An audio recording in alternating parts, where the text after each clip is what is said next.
Le vice-premier ministre de la Défense a complété le vice-premier ministre, ministre de l'Intérieur, en revenant spécifiquement sur la situation opérationnelle sur toutes les lignes de front dans la partie est de la République démocratique du Congo, où il est encore revenu sur la vaillance et la bravoure de nos forces armées de la République démocratique du Congo, qui opposent des répliques énergiques et qui se sont soldées par la récupération de plusieurs localités d'importance stratégique et des pertes en vies humaines dans les rangs des militaires de l'armée rwandaise.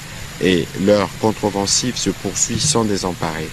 Dans les Nord Kivu, il a aussi informé que plusieurs terroristes du M23 RDF ont été neutralisés par les forces armées de la République démocratique du Congo dans la localité de Ndeluma en territoire de Lubero. Entre les 7 et les 12 janvier, nos vaillants militaires ont réussi à reconquérir après d'âpres combats la cité de Lourdes.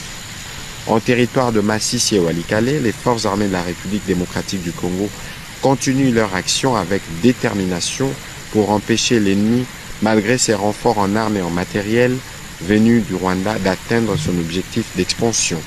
En territoire de Nyiragongo, les FARDC soutenus par les VDP font face à la coalition ennemie aux alentours du parc national de Virunga. Au Sud Kivu, nos vaillants militaires ont reconquis le 12 janvier dernier plusieurs localités et cités occupées par des agresseurs, notamment Lumbishi, Ruzintaka, Kamatale et Kabini. Les actions décisives se poursuivent contre les autres groupes armés Greta Bara, Turaneo, supplétifs des agresseurs dans la région.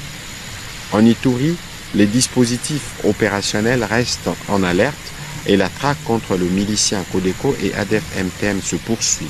Dans la partie ouest, les actions militaires se poursuivent dans le cadre de l'opération Gemba pour mettre fin à l'activisme des Mobondo dans le triangle Congo central, Kinshasa, Grand Bandundu.